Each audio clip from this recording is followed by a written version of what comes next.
রাজপথ শান্ত, নেই স্লোগানের শব্দ, জ্বলছে না আগুন। কিন্তু এই নীরবতার ভেতরেই জমে আছে চাপা ক্ষোভ। ইরানের সাম্প্রতিক বিক্ষোভ দমন হয়েছে ঠিকই, গ্রেপ্তারও হয়েছে হাজার হাজার মানুষ। অনেকের ব্যবসা ও সম্পদ করা হয়েছে বাজেয়াপ্ত। কারো বিরুদ্ধে চলছে সন্ত্রাসবাদের মামলা। বাইরে থেকে দেখলে মনে হয় রাষ্ট্র আবারও নিয়ন্ত্রণে, কিন্তু বাস্তবতা বলছে এই স্থিতাবস্থা খুবই ভঙ্গুর। বিশ্লেষকরা বলছেন ইরান এখন এক গভীর সন্ধিক্ষণে দাঁড়িয়ে। সামনে মূলত দুটি পথ, একটি কঠিন আপোষের, আরেকটি আরও বড় সংঘাতের। আপোষ মানে আন্তর্জাতিক নিষেধাজ্ঞা প্রত্যাহারের জন্য অর্থনীতি সংস্কার ও পররাষ্ট্রনীতিতে ছাড় দেয়া, আর সেই পথ এড়িয়ে গেলে অপেক্ষা করছে নতুন গণ অভ্যুত্থানের ঝুঁকি। সংবাদ মাধ্যম আল জাজিরার প্রতিবেদনে প্রকাশ পেয়েছে এমনই এক তথ্য। ইন্টারন্যাশনাল ক্রাইসিস গ্রুপের ইরান প্রকল্পের পরিচালক আলী ভাইজ বলেন, বর্তমান শান্ত অবস্থা মোটেও টেকসই নয়। আমি বলছি না যে শাসন ব্যবস্থা আগামীকালই ধসে পড়বে, কিন্তু পরিবর্তন না আনলে এখান থেকে পরিস্থিতি কেবল নিচের দিকেই যাওয়ার আশঙ্কা রয়েছে। গেল ডিসেম্বরের শেষে মুদ্রার নজিরবিহীন দরপতন থেকেই শুরু হয় বিক্ষোভ। দ্রুতই তা রূপ নেয় ইসলামী প্রজাতন্ত্রের শাসন ব্যবস্থার বিরুদ্ধে আন্দোলনে। 1979 সালের বিপ্লবের পর এমন অস্থিরতা আর দেখা যায়নি। রাষ্ট্রীয় হিসাবে নিহতের সংখ্যা 3000-এর বেশি হলেও মানবাধিকার সংগঠনগুলোর মতে এই সংখ্যা ছাড়িয়েছে 5000। অর্থনৈতিক সংকট।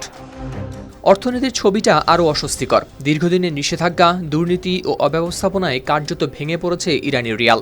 আন্তর্জাতিক মুদ্রা তহবিলের তথ্য অনুযায়ী মুদ্রাস্ফীতি 40% ঘরে। অথচ 2016 সালে পরমাণু চুক্তির সময় এই হার ছিল এক অঙ্কে। 2018 সালে ট্রাম্পের প্রথম মেয়াদে চুক্তি থেকে সরে যাওয়ার পর থেকেই গভীর হয় এই সংকট। এর সঙ্গে যোগ হয়েছে বিদ্যুৎ ও পানির ঘাটতি, যা দৈনন্দিন জীবনকে করে তুলেছে আরও কঠিন। এই সংকট থেকে বেরোতে গেলে যুক্তরাষ্ট্রের সঙ্গে আলোচনায় বসা ছাড়া নেই কোনো উপায়। কিন্তু সেই আলোচনার মূল্য বেশ বড়। পরমাণু কর্মসূচি, ব্যালিস্টিক ক্ষেপণাস্ত্র ও আঞ্চলিক মিত্রদের নেটওয়ার্ক, এই 3 ইস্যুতেই দিতে হবে ছাড়। কিন্তু সেটি হওয়া মানে ইরানের বহুদিনের নিরাপত্তা দর্শনের পরিবর্তন, নিরাপত্তাহীনতা ও অস্তিত্বের সংকট। ইরানের এই ফরওয়ার্ড ডিফেন্স কৌশলের লক্ষ্য যুদ্ধকে দেশের সীমানার বাইরে আটকে রাখা। কিন্তু সিরিয়ায় আসাদ সরকারের পতন, লেবাননে হিজবুল্লাহর দুর্বলতা ও ইসরায়েলের সরাসরি হামলা সেই কৌশলকে ফেলেছে প্রশ্নের মুখে। নিরাপত্তার বিনিময়ে রাজনৈতিক স্বাধীনতা সীমিত রাখার যে নীরব সামাজিক চুক্তি ছিল, তাতেও ধরেছে ফাটল।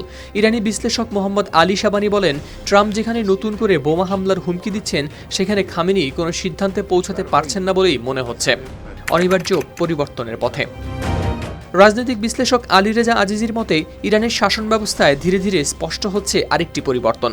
ক্ষমতার ভার সরে যাচ্ছে ধর্মতাত্ত্বিক নেতৃত্বের হাত থেকে সামরিক কাঠামোর দিকে। Islamic Revolutionary Guard Corps IRGC এখন শুধু নিরাপত্তা বাহিনী নয়, বরং সবচেয়ে প্রভাবশালী অর্থনৈতিক ও রাজনৈতিক শক্তি। তিনি আরও বলেন, বর্তমান সর্বোচ্চ নেতা আলী খামেনি এরপর ইরানে আর আগের মতো থাকবে না হয়তো। সেই পরিবর্তন জনতার আন্দোলনের মধ্য দিয়ে আসবে, নাকি নিরাপত্তা বাহিনীর নিয়ন্ত্রিত কোনো নতুন কাঠামোর ভেতর দিয়ে, সেটি এখন সবচেয়ে বড় প্রশ্ন। তবে একটি বিষয়ে প্রায় সবাই একমত, হয়তো আর এড়ানো যাবে না পরিবর্তন। এখন সময়ই ঠিক করে দেবে তার রূপ। হাওলাদার শামীম, RTV।